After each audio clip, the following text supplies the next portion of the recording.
Hello, everyone, and welcome to another episode of Lords of Limited. My name is Ben Warney, and joining me on the line, as always, Mr. Ethan Prof's Eidetic Memory Sachs. Sir, I saw Prof's Eidetic Memory in a mono red deck on Twitter on the Splash. Do you have anything to say for yourself? Here's what I want to say for myself is that you, before recording the show, you were like looking up. You're like, I got to look up what I'm going to introduce you as. Oh, and I got it. And I was like, I wonder if it's going to be Prof's Eidetic Memory. And that's why I fist pumped as soon as you introduced me as that. Do I have anything to say for myself? Yeah, I'm in recovery. I'm in a Prof's Eidetic Memory support group. I don't know. I'm obsessed with that card. I had like one taste of a like blue-red tempo aggro deck. Because the thing is that the Splinter Twin Kiki Jiki combo nonsense is out of this iteration of Vintage Cube. And I hate that. And so I never draft blue-red normally. But now it's gone. And now there's Prof's Eidetic Memory and like Slickshot Lock, or not Slickshot Lockpicker, Slickshot whatever. The 1-2. The bird, yeah. Yeah. The most expensive card out of the set. There's that card. There's Profts. There's Nathan, the Duelist of the Mind. So there's like all these like good little cards for like a low to the ground tempo aggro blue red deck. And Profts is just, I'm obsessed with Profts in Phoenix and Pioneer. Like there's like two distinct camps. There's the camps of people who think Profts is the truth and you make like 10, 12 picklock pranksters with it. And there's the camp of people that think Profts sucks in that deck. And I am definitely of the former camp, and I'm happy to get to play with it in Vintage Cube. So I have nothing to say for myself. I don't apologize for my inclusion of Profts in my my mono red aggro deck. Have you been cubing, sir? I have cubed a few times. I have not been playing a ton of Magic because the end of the school year push is here. We have 4 more days, but who's counting? Not me. Wow. And then Gosh, your school year ends summer. so early. It always surprises me because like when I went to school in New Jersey and our summer was July and August. Like we had classes up to the end of June a lot of the time, depending on how many snow days we had earlier in the year. And so like every time it's May 19th, we're recording today, and you're like, oh, only 4 more days of school. That is wild to me. Yeah, I can taste it. I can feel the summer. Modern Horizons 3, we finally get a good summer set too. I know. I am psyched to play some Wait, Magic. hold on. You loved Lord of the Rings. Don't blaspheme. But that was the first time in forever. Like previously it's always been like M20. M20 and AFR. I thought you were always a core set apologist. I was, because that's what I get to play during the summer. So I have good vibes associated with core sets. But like, give me something else. Yeah, Modern Horizons 3 coming in just a few weeks. It's kind of crazy. This is now the second format in a row where it feels like 50 takes is way too soon. And you and I were talking, we were mapping out episodes, and you're like, well, what are we going to do over the summer? And I was like, Ben, Modern Horizons 3 is coming to Arena. You were like, are you going to really be playing like only on Magic Online all summer? Which I might, but also Modern Horizons 3 coming to Arena. So everybody gets to taste this sweet, sweet format.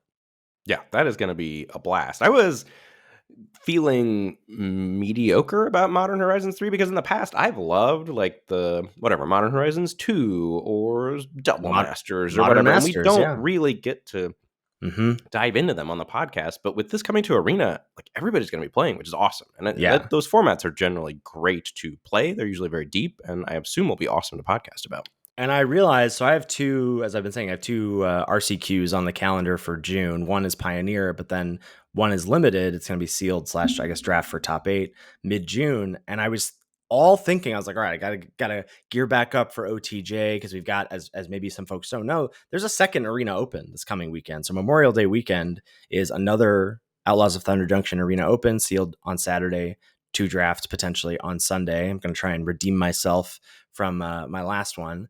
But I realized that my RCQ in the middle of June it's going to be like the week after Modern Horizons 3 drops. So it's Modern Horizons is going to be the RCQ I play. Excellent news. It's great news. I don't have to play the Bonnie Paul lottery. I'm sure there'll be some other nonsense that I have to deal with. There's not going to be a bonus sheet in MH3, right? I have no idea. No, you have to comfort me in this moment. I'm sure there will not be a bonus sheet in MH3. I'm sure you are safe and free and clear. That'll be good. Yeah, high synergy format should be good for sealed. The previous, I remember Modern Horizons 2 was years ago now, but I remember that was the first set. The thing I remember about that set most is that I liked sealed more than draft in that format. I thought the sealed environment for MH2 was awesome. Yeah, you didn't like draft that much. There was I so much I sweet stuff didn't. to do. There was like the black green squirrel tokens. There was the junk whatever, like the thing that had Oh affinity for yeah, the blue tokens. green tokens was really fun in that draft format. There's so much good stuff. And then there was what modular was red white. I loved that format. Yeah, you and everybody else. I'm just a hater, as we'll get to in 50 takes for Outlaws of Thunder Junction. I'll try and keep my haterade at bay a little bit, but we are here for 50 takes. I can't believe it.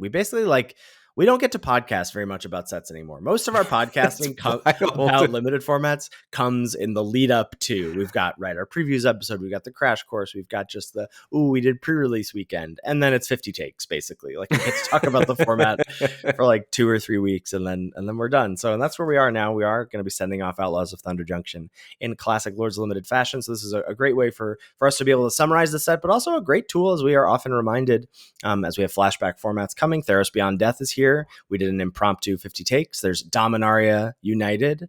What Is that coming? I'm excited for IKO. That's what I Oh, want. I've been playing IKO. plenty of Dominaria United Quick Draft on my phone during the NBA Finals or Yes. the NBA playoffs. Yeah, I did one. I do quick drafts on my phone when I get to the gym for my little warm up, and I did a DMU draft, and I got whatever. I think 3 Micromancers, 4 copies of Tolarian Terror. I was like, oh yeah, these bots know what's up for sure. So yes, we will be doing our 50 takes here, sending off the format, but you can return to this episode as well when they flash back sets. IKO coming next week. But you know what, Ben? It's not going to live up to your memory. It is. I refuse to let you do this to me. Get out of town. IKO Ben's is going to be great. I'm looking forward to some Dominaria United Premier Draft. Formats are awesome. Formats are awesome. Yeah, we've got a couple weeks downtime before MH3 drops, but for now, we'll get into our 50 takes. First things first, let's do some housekeeping. Chat about the Patreon page. Patreon.com/Lords of Limited is where folks can go to give back to the show if they so choose. The show will always be free. We have some great perks over at the Patreon. The best of them all is access to the Lords of Limited Discord. It's hopping, it's popping. Honestly, like these are great times to get in on the Discord. Lots of flashback sets, right? We've got like IKO coming back, so we've got that channel back up top of the Discord so people can chat about that, get up to date on that format when they dive into the drafts. I guess it's on Tuesday, I think is when it'll go live, Monday or Tuesday. And then just a lot of other great perks as you move up the reward tier rankings on Patreon. Get access to our show notes, get access to the show a day early ad-free, and even get access to monthly coaching sessions from me or Ben. So if any or all of that sounds of interest to you, head on over to the Patreon page, and we want to welcome our new patrons the first week that they join. So this week we're welcoming Ryan, Derek, Rock Creek Kings, Chris, Amius, Stephen, Mike, Mark, Rob, and Benjamin. Thank you, thank you, thank you. We really appreciate your support. Good strong name, Benjamin. I was just thinking, I welcome all of our patrons equally and with open arms. The But ratio of Benjamins to Ethans in the 6 years of our podcasting is just completely out of whack. yeah, one of the names clearly greater than the other. I mean, we won't go into which one. I think the data clearly shows which name is stronger. The data shows it. Yeah, Ethans are notoriously impoverished and not able to give back via Patreon. So I understand. I do get it. Ben, any words before we dive into our 50 takes here? I'm gonna miss this format. I enjoyed it. I feel like it is going too soon. Yeah. I don't feel that way, but I don't I feel that it is going too soon. Like I feel like we did just sort of have there's a bit of a meta shift. I hate to use that word, but I do think we had some sort of late stage of the format discoveries. And I will be diving back into the format this week. I've been playing a lot of Vintage Cube, but I'll be diving back into the format to get my mind right for the Arena Open next weekend. But yeah, this was not one of my favorites. I know that's not super popular opinion, but I'm excited to send it off in Lord's Limited fashion. Aren't you crushing this format though? Didn't I see some post that you're like number 1 by trophy percentage or something in best of 3? Best of 3 on Arena and small sample size, whatever, over 15 drafts. Yes, I had an 80% win rate, but so am I allowed to be good at Magic and not like a format? Am I allowed to decouple those two? We'll allow it, I suppose. It's very, very big of you. I appreciate it. You're welcome. All right, well, we're going to get 15 minutes on the clock here and dive right into our list. Ben, can you kick things off with point number 1? Number 1, OTJ was a Prince format. I don't like the P and the P word. I don't like the Prince or the Pauper, but I think if we're going to use it, this is a format that it is apt to use it for. I mean, we haven't done it in a long, long, long time, but I think this format qualifies. You were really disappointed, I think, if you didn't open a good rare. And I think that to me is the mark of a Prince format. Or if you didn't open several good rares. I Right. mean, like Your choice of to be 2 honest, to if four. you didn't get past pack 1, pick 3, a busted rare, you're a little bummed. You're feeling like your draft was a little underpowered, maybe. So I do think this was one of the most powerful formats we've had. The rares were great. The uncommons were very powerful. There were a lot of commons that would have been top commons in the whole format easily in other formats that just didn't quite pull enough weight in this format. So yeah, I think if this is not a Prince format, I think nothing is. I agree. And for folks who don't know, perhaps because we don't talk about it, and perhaps because it's a little bit out of fashion, out of date, but Prince versus Pauper, like formats where the rares really matter, right? That's a Prince format. And yeah, I think so. I'm not. It feels markedly different to you than MKM in that respect. Like, you don't think this is a play booster thing, or is this perhaps a play booster thing?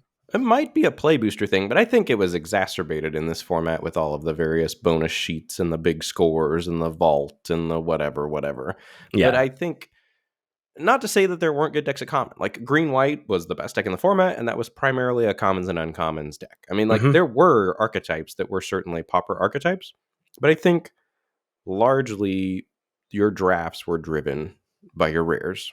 Yeah, I agree. Number 2, 3-for-1s are the new 2-for-1s. Shout out to, I think the poster childs for these are Plan the Heist and Make Your Own Luck. And my whole journey of trying to figure out why my deck's full of Vault Plunderers and Prickly Pears and Irascible Wolverines just didn't get there. Well, and it's so weird because those are still good cards. Like Yes. certainly Vault Plunderer is an excellent Magic the Gathering card. I played 4 copies in my Arena Open deck And, on day how'd that work 2. out for you? I went 2-2. I lost some very I know. close I know. third and fourth games, some heartbreakers, but honestly, the issue I ran into was they couldn't deal with flyers, and I had some very evasive opponents in rounds 3 and rounds 4, and just was on the back foot. But I think more than anything, usually when I get 2-for-1, I feel like I'm significantly behind and like need to do some stuff to get caught up. And 2-for-1s were just everywhere in this format. Like you could get 2-for-1 4, 5, 6 times and still be in the game. Yeah, I had to like finally just get over. It took me a little while. I was like, I can't. I really don't want to target this Cactarantula. I kill Cactarantulas on sight. I don't give. Enjoy your new card. I don't care. Like, I'll figure it out later. Yeah, that's literally what it felt like. Yeah. Number 3, Bread is back with OTJ. B, bombs. R, removal. E, efficiency. A, advantage, comma card. And D, the rest. I gotta Bread. say, I think this is the best. Like, I co-sign this as what bread stands for now. Oh, yeah? Because This like is just the new bread? this has to be the new bread. Like, because so much of bread is like people know bombs, removal, and then E is usually what? Evasion? By the time you get to E, certainly by the time you get to A and D, no one agrees on what they stand for. Advanced comma card and duress, these are great. Well, full disclaimer, I stole this from the Lords of Limited Discord. So we need to credit the Lords of Limited Discord. I mean, it's the best. I say we credit it every week, don't we? It's We just do, a we fantastic place on the internet. You can find all of your podcasting content via our Discord, apparently. Totally agree. I mean, I wanted to, we'll chat about it. Sort of this dovetails into point number 4, which I'll say right now, which is removal is great and plentiful in this format. It's 2 sets in a row now. Are play boosters reviving removal? I mean, certainly if there's going to be this many rares and they're going to be this good, you're going to need to kill them. Yeah, I think that has been the thing, is that there's a lot of powerful cards that you need to have answers to. I've felt the worst about my decks that have not been able to interact. Well, and it feels like the pendulum has swung back, as we'll get to a little later when we chat about what our feelings of the top commons in each color are. And I still think we have some, in the back of my mind always is trying to figure out how we want to approach thinking about formats in the play booster era, specifically with rarity, with how commons versus uncommons work, because now there are more uncommons printed, right? 100 versus 80. And sometimes there are going to be more uncommons in a pack than commons, or there's only going to be whatever 6 commons in a pack based on the texture of the rest of the things in the bonus sheets and all that stuff. So I'm very aware of that. But like, as we go through the commons, the top commons in each color, according to our experience, it's a lot of removal. And for a while, you would never see removal. There were it was set after set where it was efficient threat, efficient threat, efficient threat. That's not the case. At common, you really are that does feel like what the commons are doing. They're giving you support, certainly, for archetypes. Like they're filling in some gaps. But that's really where you're getting your power at uncommon and rare, and you're getting your removal at common. Yeah, I like that take. Number 5. I don't care what the data says. OTJ was one of the slowest formats we've had in a while. Now, we really could have just stopped it. I don't care what the data says. That's just my sort of your take. Well, but I do think there's a lot of scuttle about, like, on LR about how, 53% whatever advantage on the play in this format, less number of turns, This felt different, meaningfully different than the formats we've had recently where 1-drops were king. 1-drops were not king. Yeah, I agree. And, perhaps the actual number of turns is the same or similar, whatever, or it's, 7.5 versus 8. I don't know what it is because that's not how I engage with the data, but I agree with you that it feels different. It feels like there's less of a snowball effect or something when your opponent's not going. Like, I think back to LCI, like, holy cow, is that one of the fastest formats. I felt like when I think about the year of the 1-drop of 2023, that feels faster to me. You don't feel so deadly behind when your opponent plays a 2-drop on 2.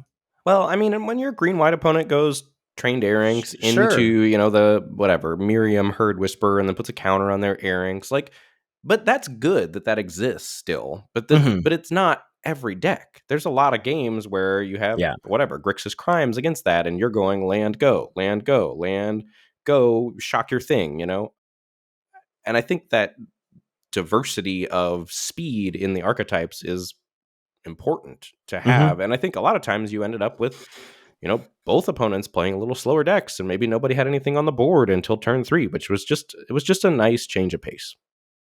Number 6, the OTJ color power rankings. We've got sort of them in 3 tiers. So tier 1 is green and black, and you could say green slightly greater than black, green equal to black, whatever. Gap, tier 2, white and blue. I think a lot of people would say white greater than blue. I think we're pretty big fans of blue on this podcast. I'm a huge fan of blue in this set. I put them about equal, and then bringing up significantly the rear, I would say, is red. R for rear in tier 3. I mean, I don't know about significantly, just there's a gap. There's a gap. There's not like a multiple greater than sign. However large you find that gap may vary, but there is a gap for sure. So green just, it gave you everything, right? You had great bomb rares. It felt like how green was in Neon Dynasty, but kind of on steroids a little bit. Like, that was a format where I was like, yeah, green is great, but I never want to get into green at common. It's a similar-ish thing here, kind of, except green also had some of the best commons in the set, the commons too. just had stats, which finally mattered also. Like, green got to have the biggest things the fastest. Yeah, for sure. Well, and one of the best throw from the saddle. I mean, best common according to 17 lands, and just like a very efficient removal spell in the set. Yeah, so black gave you a lot of deep commons, much deeper than green as far as like commons you're happy to play in your deck. It gave you recursion for the bombs that were running around everywhere, which was super annoying. I think that was one of my least favorite aspects of the format was, whatever, dealing with my opponent's Bonnie Paul and their Ox, and then it coming back 2 turns later and me going, okay, great. All right, now I'm done, and tapping out. But black also gave you a lot of great efficient removal, especially exile removal, which was super important. So I think black also very good. And blue was how to play control in the format. Like that, like it just didn't. We talked about blue-red a little bit and how you could make that work, but largely blue was your way to get into a control deck. And I thought it just did that so effectively. I think of all the colors, white was the best at being aggressive, certainly when paired with green, but pairing it with red as well certainly could beat down. White had a lot of good, cheap threats. Trained Airings was basically unblockable the first few turns of the format if you built your deck right. That was the 1-1. 3-1 with Saddle that gained first strike and let you scry 1 whenever you attacked with it. And red was there. It was in the set for sure. I think I can say it was one of the colors of all time in OTJ, I would say. That is a fair assessment. Number 7. Seriously, though, Green's cards were huge. I mean, it's right Think there, about and then it's giant yeah, beaver. It's in the name of the it's in the name. card. 4 mana 4/4. You had Drover Grizzly. 3 mana 4/2. Cactarantula. 5 mana 6/5 that just slowed the game down immensely. Spinewoods Paladin. 5/4 Trample. Gain you 3 life. They were just bigger than everything else. Well, and the fact that like, yeah, Cactarantula costs 6 on face, but only 5 if you have a desert. Spinewoods Paladin costs 5 on face, but plot cost for 4, right? So can come down on turn 5 and allow you to double spell. Like, not only were you getting these larger than every other color body, but you were also getting them for pretty good rates. Yes. Number 8, OTJ had one too many bonus sheets for our liking. So we had the big score, and this won't happen again, right? But like, it is one of the things that I think we'll remember about the set coming back to it. But like, so we had big score, which was the sort of aftermath thing that didn't pan out for March of the Machines that they then just jammed into the set. So that's 30 cards right there. Yeah, then we had Breaking News, the Prosperity Post cards, which is a 65 card bonus sheet that all committed crimes. And I think this was largely a good addition to the set. I think it just in tandem with all the other stuff got to be a bit too much. And then every so often, like, I never even looked at these, like the list of these, the special guests, the 10 reprints that just like every so often I'd be like, wait, Brazen Borrower is in this set? What is going on? And you would just get these like, you know, once in a blue moon, you'd see these cards that you were just like, that's here? Why is I this think here? I think for me, like I'm a very invested Magic player. Like I podcast about Magic weekly, play a lot of Magic. When the thing came out with like the 6 different set symbols, I was just like, okay, I'm tapping out. Like I'll figure this out later. Like I it's always just too much. I also always assume that stuff doesn't apply to me. But Like it I'm did just this like, time but it around. did, but it did, right? So I saw, I think it was Emma Partlow had a post about it. Like, here's like all the symbols and what they mean. And I was like, I'm sure this is like secret layer or commander stuff. Nope, this is for limited people this time around too. Number 9, pour one out for Warm P. Outlaw Synergy was underpowered in OTJ. Just for one last time, can we give it up for the Warm P, the Warlocks, Assassins, Rogues, Mercenaries, and Pirates? We really didn't get to use the full cup of Warm P that this format had to potentially offer, you know? We really did not. There was a lot left in the tank. Yeah, a lot left in the tank. Number 10, committing crimes was very flavorful and a really powerful way to build a controlling archetype in the format. I think this is one of my favorite things about the format is crimes, and we'll chat about crime lands in just a second, but crimes as mechanic added a whole layer to evaluating cards, sequencing your cards, right? Figuring out when to play your tapped lands.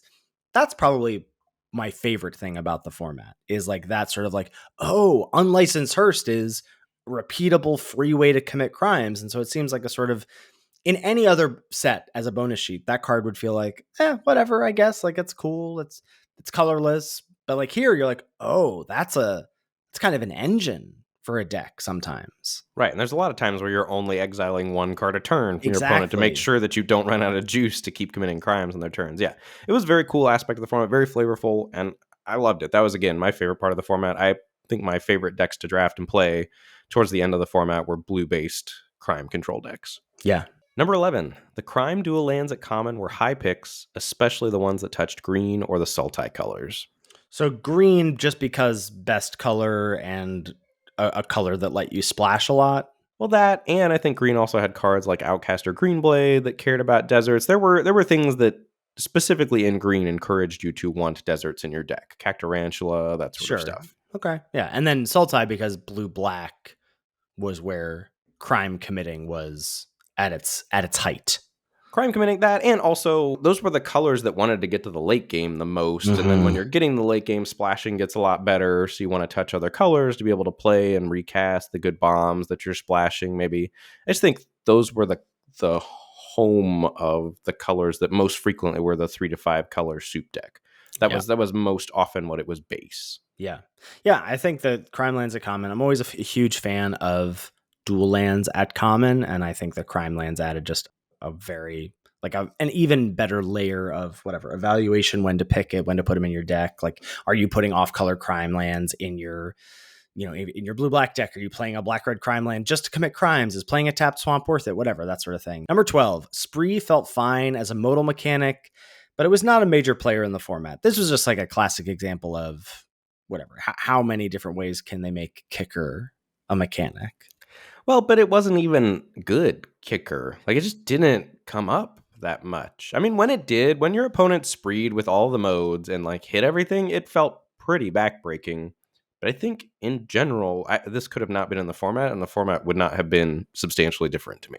I agree with that. Yes. Yeah. Sometimes you really popped off with it, but most of the time these were just kind of overcosted effects, right? You were just paying too much for any instance of these, right? Like you were just like, I don't really want like whatever. Phantom Interference was good. Like you get Quench, which sometimes is good, but like Flash 4 mana 2/2 flyer. Sure, if you got to do everything for 5 mana, it felt pretty good, but most of the time you weren't. Number 13, Mounts and Saddle was a cool twist on vehicles or enlist, those type of mechanics, and Green-White Mounts ended up being the default best deck in the format.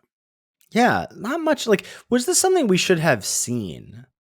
Like, this I don't emerged think pretty so. quickly, but I remember not being like, I wasn't like looking at these cards being like, oh man, this is going to be great. This seemed like a kind of, I don't know, like a sort of A plus B style mechanic, like payoffs and enablers, which isn't often, like sometimes those archetypes hit, but oftentimes they miss. And so I feel like this surprised me a lot. Like after the Scuttle was week 1, like, oh, Green-White Mounts, have you drafted that? And I was like, no, that seems dumb. Like, I don't know. Is that really that good? And yeah, it is that good. I think a lot of it was on the back of Miriam Herd Whisperer being able to snowball. Like that was really strong. When you could play Trained Errands into Miriam and then maybe hold up your Snakeskin Veil or whatever, the game was just over. Like that 1-2 punch plus Snakeskin Veil and Throw from the Saddle also being a great removal spell that was excellent in Green-White Mounts, like that left the +1/+1 counter behind for 2 mana. I think those two things, I mean, if you put all that together during preview season, great for you. That would be a lot to suppose during preview season, I think. Yeah. Number 14, Plot was a super smooth mechanic that played beautifully and was a major part of the format.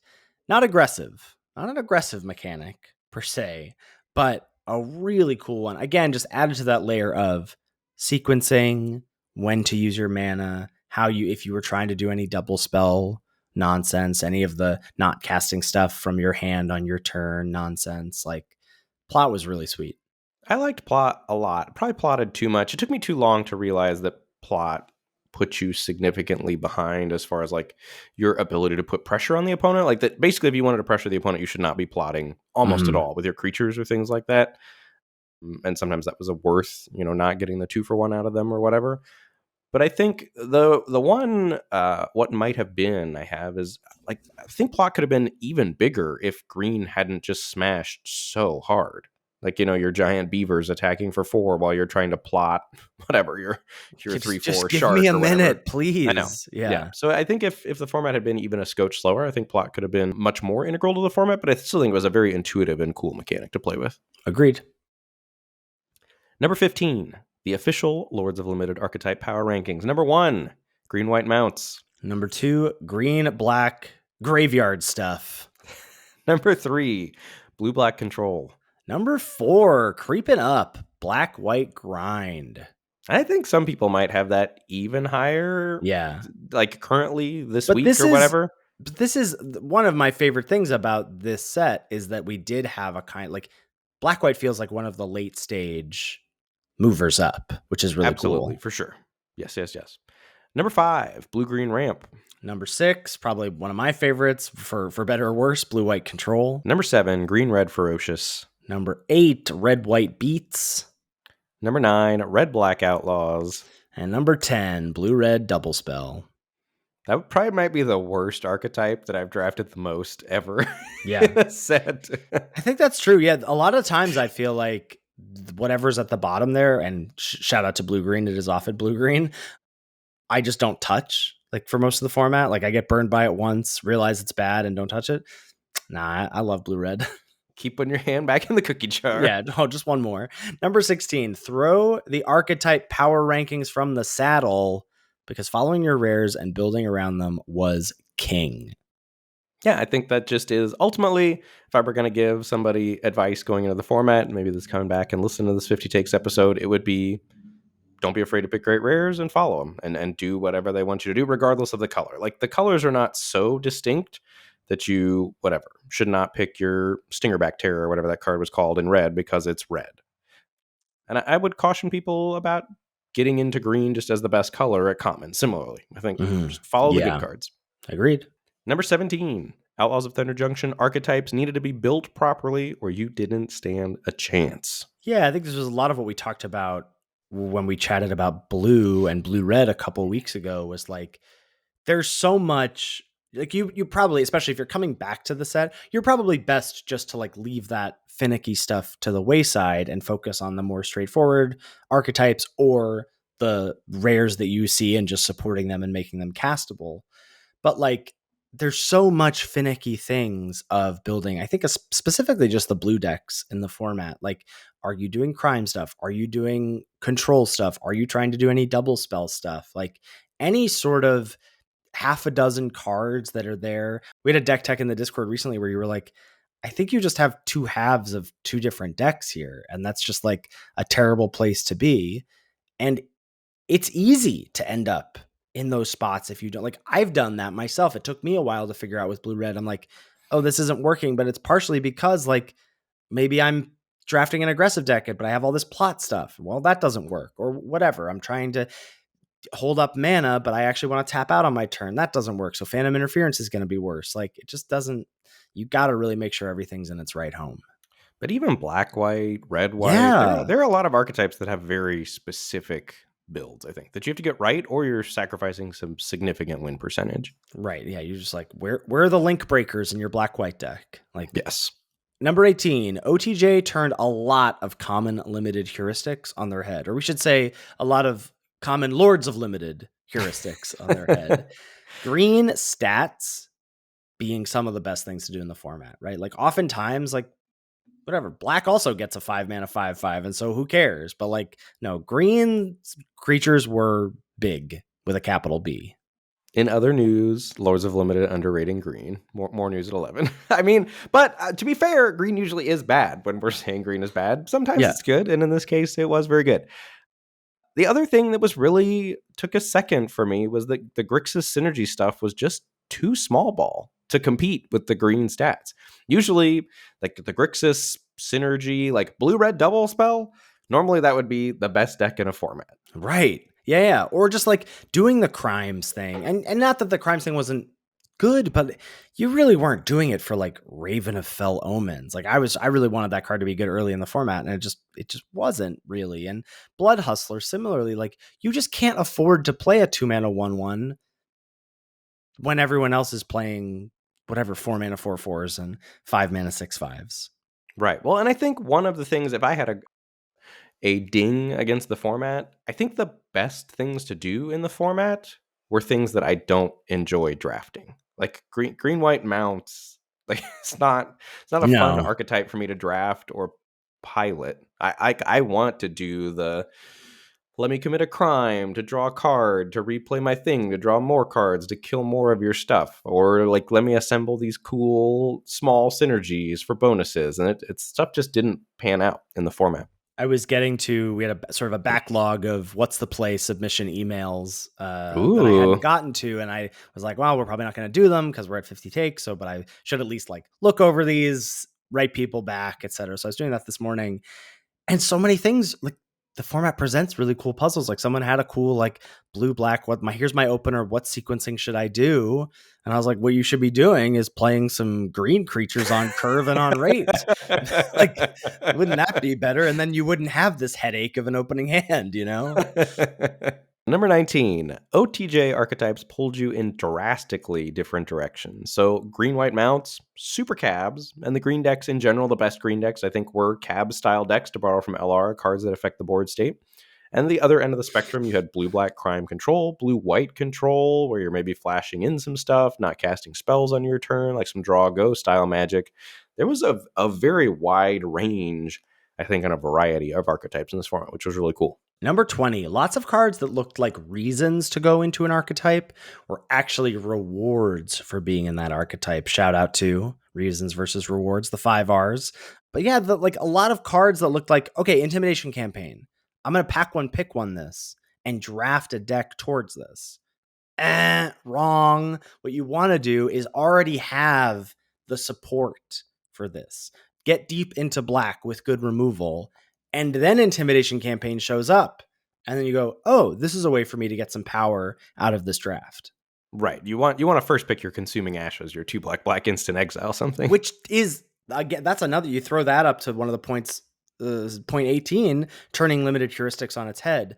That feels like another one of those where you're like, that doesn't seem right, but in this format it is. Yes. So also stuff like Knife Point or Vial Smasher, like normally those would say draft some red black. Red black's usually a good deck, and they really were not here. Again, you wanted to take your black removal, you wanted to take your Vault Plunders, and then get your at Knife Points or your Vial Smashers. Well, I also think, a lot of the cards you have on this list, you have Crown, Violent Cacophony, Wrangler of the Damned. A lot of these are all gold, uncommon signposts. I think back to one of my early drafts from NKM where I wanted to take Private Eye, and you were like, I don't think you want to pigeonhole yourself like that. I'm seeing that again in this set. Like, there are few, certainly rares. I'll take a Roxanne, pack one, pick one all day, every day, right? I'm not saying I'm afraid to take gold cards early, but I wonder if the days of trying to just sort of shoot the moon, take Vial Smasher, pack one, pick one, and say, I'm going to draft a low to the ground, red, black Outlaws deck. I mean, despite the fact that that archetype wasn't that supported or wasn't that powerful, I just don't think that's what you want to be doing, I wonder, in the Play Booster era. That's fair. Certainly if the format is as powerful as this one and as powerful as MKM1, just because you're going to end up with power at some point if you draft well. But the other thing that stands out to me about these gold cards is they're gold cards in archetypes that were not near the top of the power rankings, right? You are happy to pack one, pick one, Miriam Herd Whisper, and go after green-white. I think it's just that these color pairs typically are some of the better color pairs, and they just weren't here. Yeah, that's fair. Number 21, the official Lords of Limited top 5 trap cards in OTJ. Number 1. Yeah. Patient Naturalist got me so good. My win rate would be at least 5% higher if I could just go back and tell myself Patient Naturalist only goes in a very focused green-black graveyard deck. Number 2, we have Rakish Crew. Yeah, this is just not Bastion of Remembrance. Not even close to close. Number 3, Metamorphic Blast. This is not a Muldrifter removal spell. I think we're gonna get pushback on this one. I'm with you, but I think people like this card a lot more. Metamorphic Blast? Yeah. What? This card is horrible. It's good. Every time I have it in my hand, I'm like, can this please just remove the abilities? That's all I want it to do. Can this please just remove the abilities? Number 4, pour one out for the Carews. Arid Archway just didn't get there, I think. And number 5, Slick Sequence. Hard to cast 2 damage to draw a card when drawing cards was everywhere. Just not worth it. Number 22, you needed to know how much you wanted to be green going into the draft. It's another good, I think that's going to be one of the things people remember. I think probably even blown out of proportion when they flash this back next time. Like, people are going to remember green was the best. And so I think you're going to have to know, do you want to fight for it or not? And what makes it worth fighting for? Yeah, I think for me, certainly in the latter weeks of the format, I wanted to start with green rares. I didn't even really want to get into it for the uncommons, first picking a Spinewoods Armadillo or something like that, because it was so contested and blue was so open. I found my comfort lane drafting blue control decks in the latter couple weeks of the format. But I think that line certainly could be different for different people, and I do think even maybe the pendulum has started to swing back, that people have overcorrected and maybe green's a little more available now. But I think you should just have an idea of where your line is for how hard you want to fight for green. Mm-hmm. Number 23, OTJ drafts rewarded you for staying open and finding the right lane because there was plenty of power in the draft. Yeah, this is one of the reasons I've ended up in blue-red so much, is starting to recognize, like, sometimes you see that pick 7 Crom or whatever, or Malcolm, and then just like blue-red flows. And in the era of play boosters where the wheel doesn't exist, when the wheel does exist, you can get a really, really strong deck.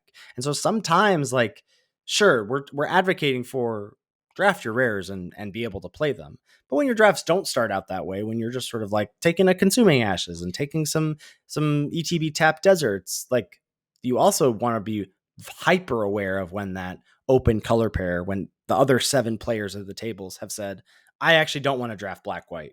Cool. More Ruthless Lawbringers for me. Right. I think if you drafted well, it was really hard to end up in a quote unquote bad seat just because there were so many powerful options running around. Mm-hmm. Number 24, the official Lords of Limited top common of each color. The only creature on this list in white, Trained Airynx. And I think you could make a case that should be Mystical Tether. I just think white, if you're white and you're not wanting Trained Airynxes, I'm not sure why you're wanting to be white, I guess. But Mystical Tether, very good as well. Like, could easily be 5 interactive spells here. And even when you were white, defensive white decks, Trained Airynx was great. Because, like, there's not a ton of 1/1s floating around. Like, it blocks a lot. It does block a lot. But Trained Airynx is by far the best 2-drop at common in the format. It's just unblockable. Blue, Phantom Interference. One of the blue counter target spell unless they pay 2. This card, I feel very good about pegging early that this card was really awkward. Like, but that you still needed to play it. And that it was still good, despite it being very awkward. It points to me for that one. But I shout out to me, he says. Shout out to me, yeah. I think this card was one of the ways to stop the rares from hitting the table, especially if your opponent's deck relied on resolving rares. Like, your opponents just couldn't jam into open blue mana because they really were dependent. Like, their deck was built around finding those cards. So I think Phantom Interference was great.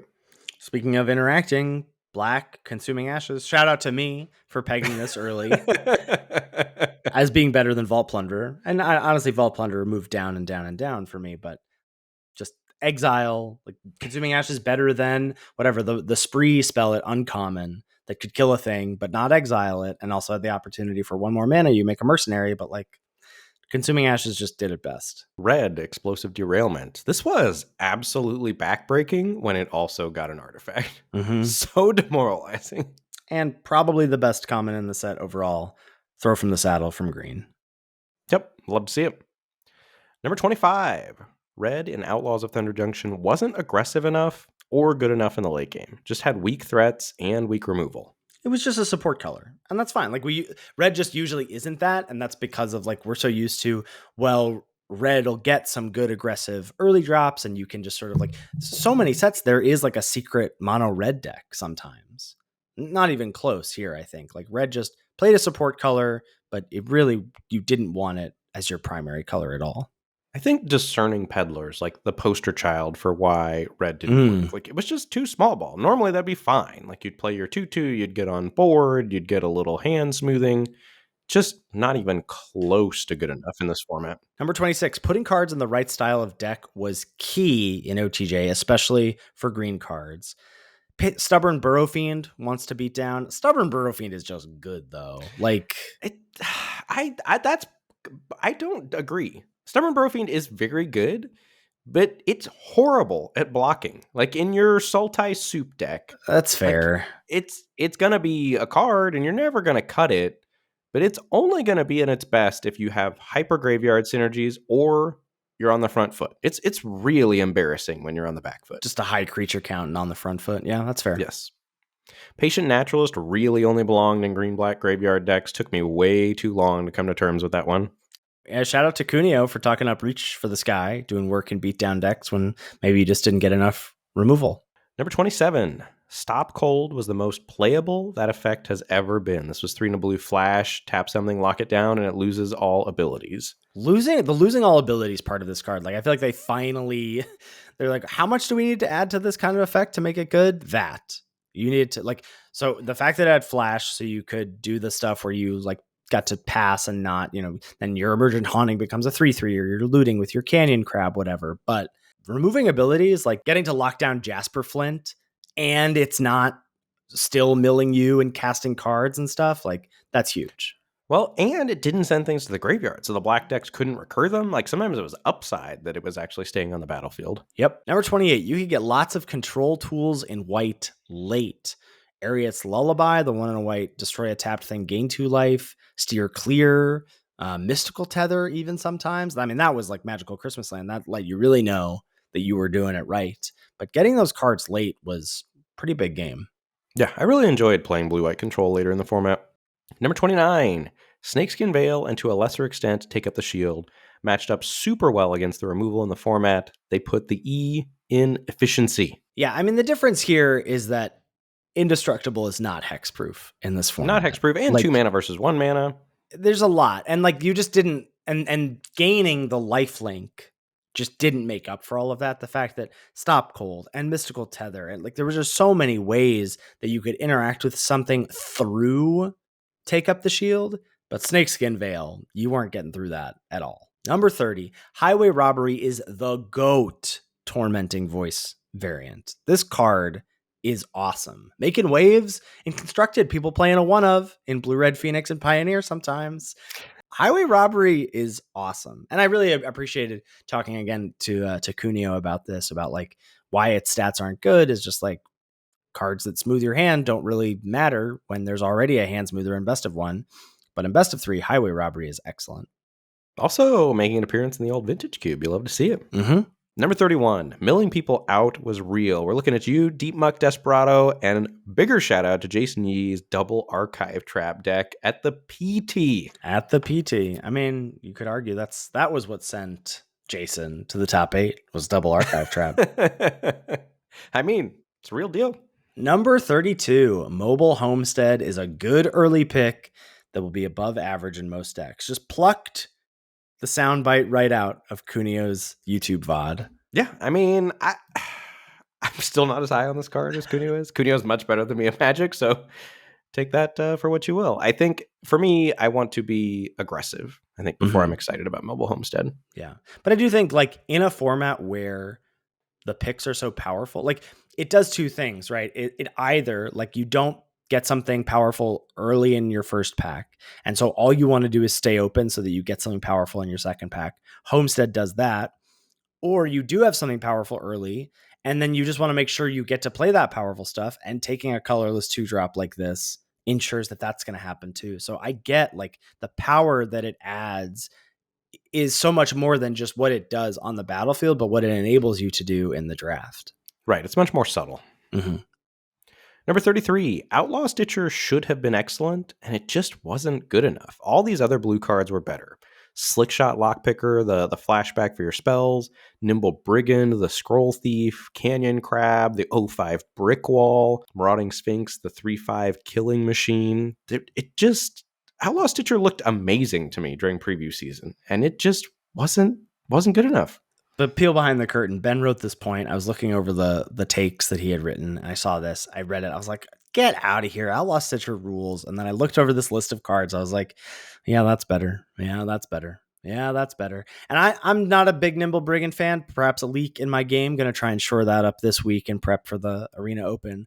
But you don't have Emergent Haunting on this list, which is a card that I do love and a card that I probably would take over Outlaw Stitcher just because of curve purposes. So I agree. Like, I think it's a good card, but it isn't the be all end all that I thought it was going to be going into the set.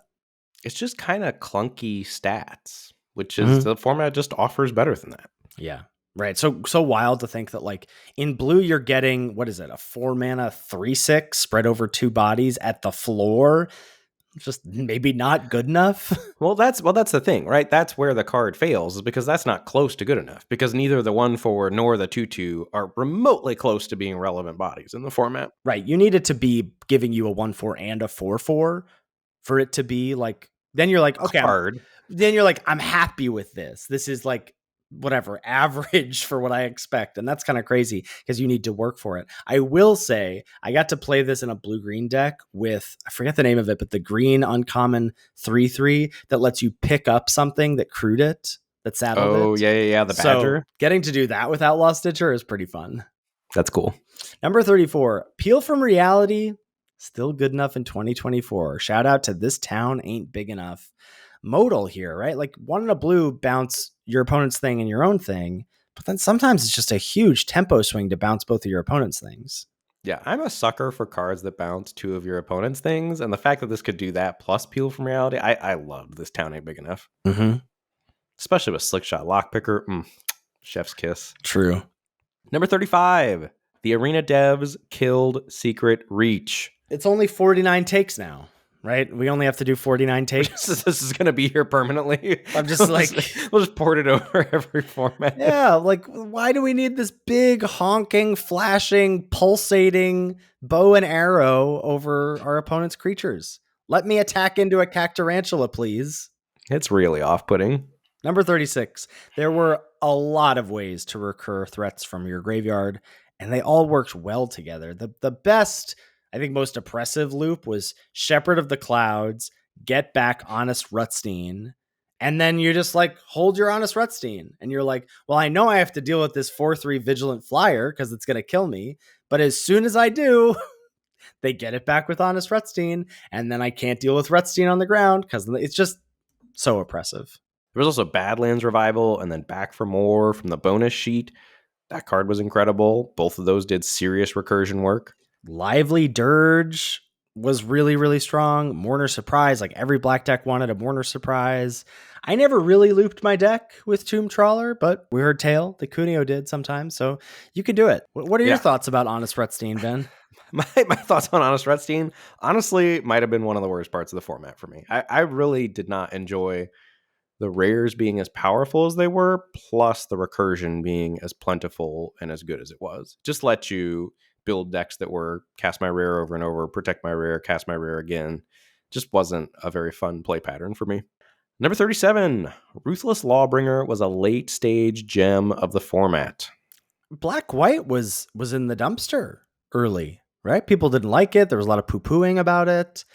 And then all of a sudden, Ruthless Lawbringer jumping up the power rankings, people figuring out how to build these black-white grindy decks. And Ruthless Lawbringer is the key to that deck, I think, at non-rare. Well, that and the package of that plus Lively Dirge plus the one drop, like getting all that stuff back and looping so you can consistently find your Ruthless Lawbringer. It was essentially extra copies of it. Yeah, all that stuff was great. Number 38, Bristlepack Sentry is not Drowsing Pteranodon. Who knew? Context matters. And despite the fact that we had, like, Drowsing Pteranodon was in a format with not Take Up the Shield, but I think Feat of Resistance, so very similar effect of like protect a thing, put a counter on it. Didn't really have a counters matter theme. We did have the mercenaries to pump stuff, but it wasn't permanently, and they weren't really in green. And so just Bristlepack Sentry, good, but good largely off the back of green being very good and not off the back of, Bristlepack Sentry, far from a top common. Right. I think more of a green, red, gold card, to be honest, or a defensive body that you weren't super happy to run as a defensive body. Mm-hmm. Number 39, Wrangler of the Damned is a great non-rare payoff for a control deck. Yeah, I just feel like getting this, it sort of goes back to your like reason versus reward idea. But this is one of my favorite, like, I'm navigating my way into a blue control deck, whether that was blue-white, whether that was blue something, and I had the ability to splash.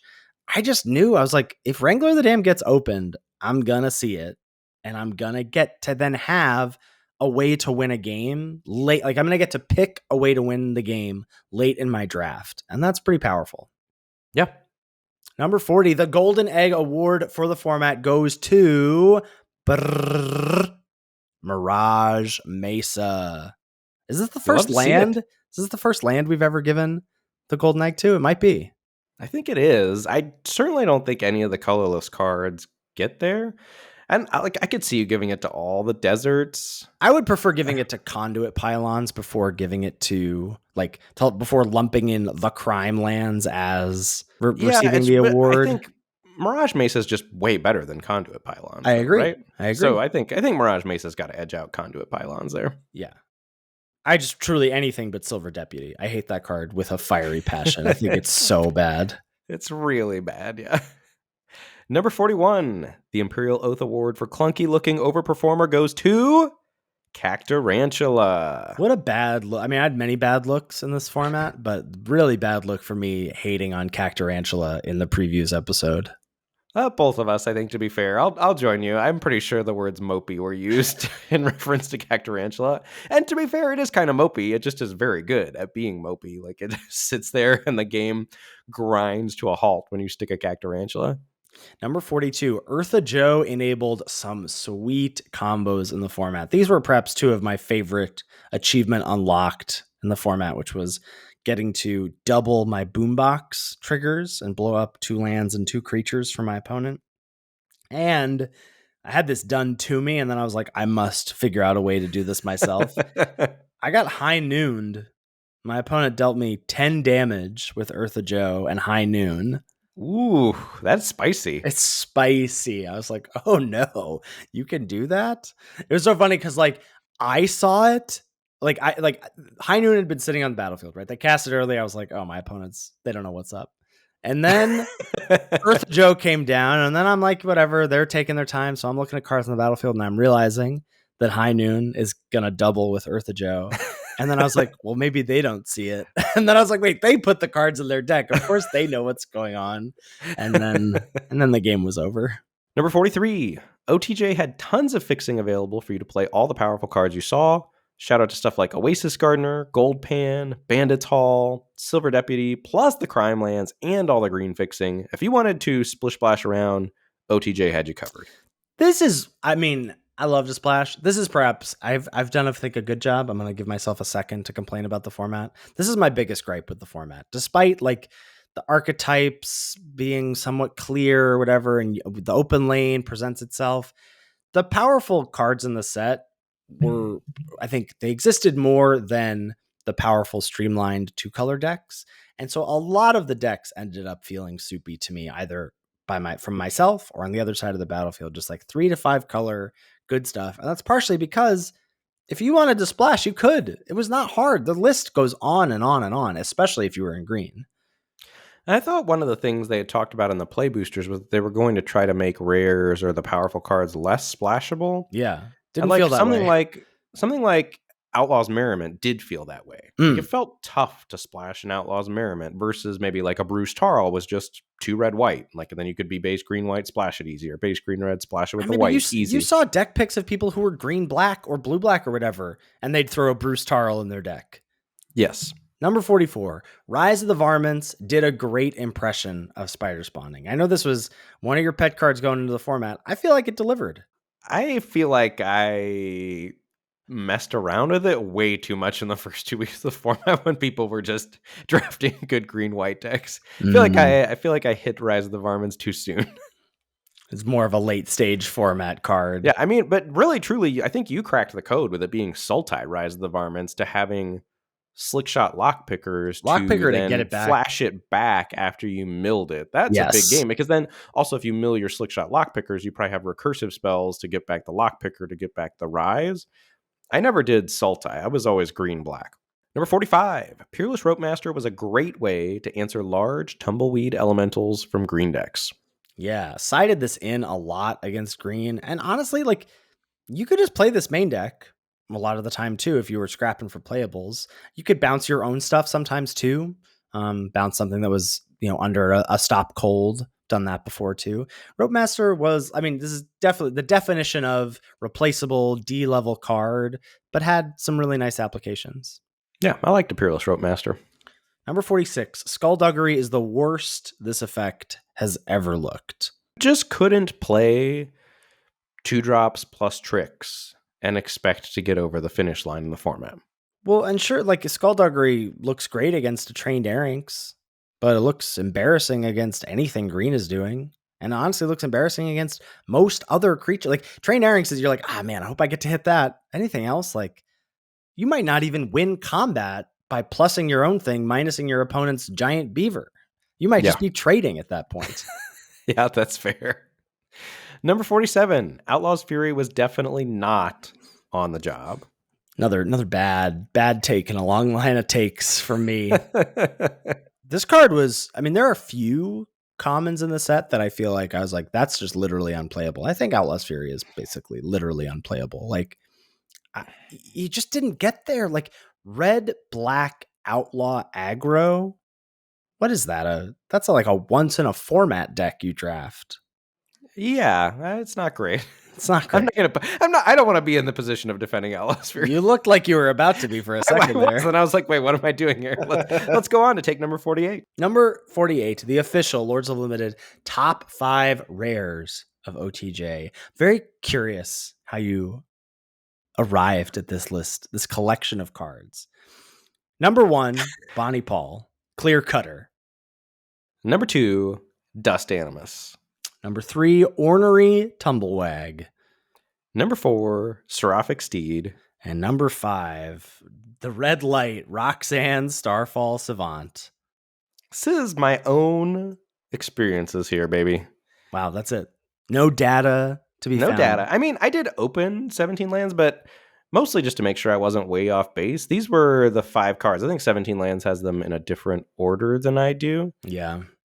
But like Bonnie Paul is definitely number 1. It's so hard for me to put Seraphic Steed or Roxanne ahead of Dust Animus or Ornery Tumblewag.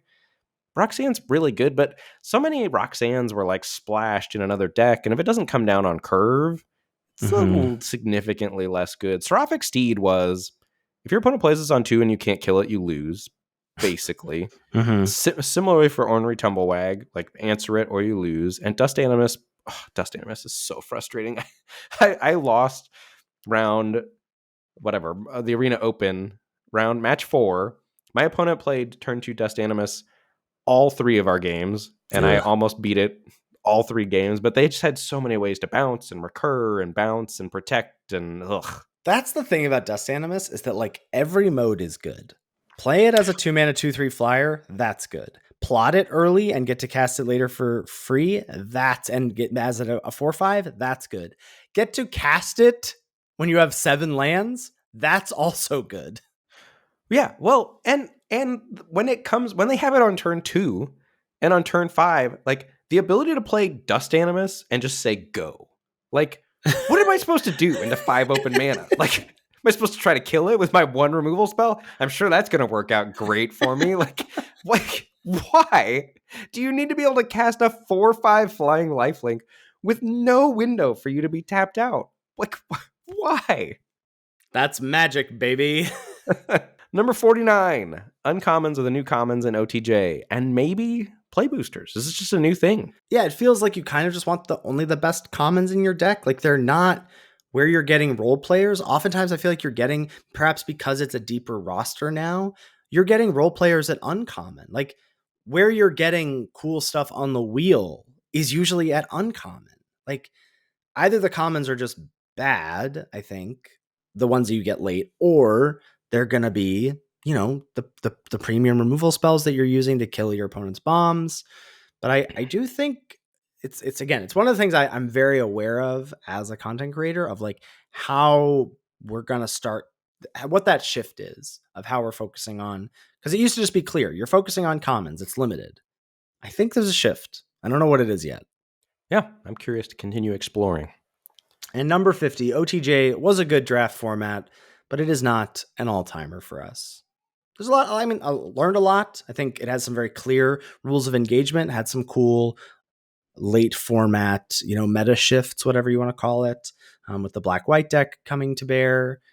A lot of cool decisions and sequencing and what's the plays, but ultimately felt a little homogenous for me.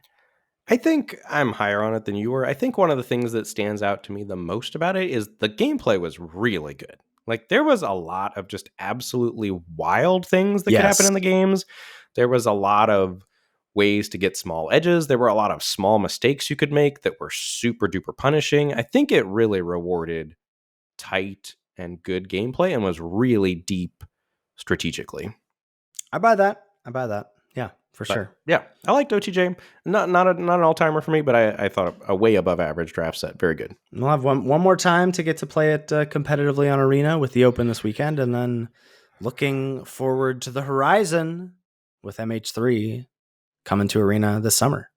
Yeah, I'm stoked for MH3. No OTJ Arena Open for me this weekend. I got to meet my girlfriend's parents. Yeah, I'm going to be on the road, so big step there. No OTJ. That takes precedence over the Arena Open for me. Wow. Well, you can see where Ben's allegiances lie with his personal life and his work life. The balance. Sorry, is listeners. out Sorry, of whack. listeners. Unbelievable. Yeah, I'll do better in the future. All right. On that note, thank you as always to Salty Pretzels for our intro and outro music. Make sure you give it a listen. You can find all of our content on our website at lordsoflimited.com. Links to our YouTube channel, our Twitch streams, respectively, our episode backlog, our tier lists. We'll have one for MH3 in the coming weeks. Our merch, courtesy of TeePublic, and our Patreon page. All of that available at lordsoflimited.com. If you've got any feedback about the show or any questions, or you want to shoot us a Josh Lee Kwai, what's the play? Send us an email at lordsoflimited@gmail.com. Thanks so much for listening, and we'll catch you next week for another episode of Lords of Limited. Thanks, everybody. See you later.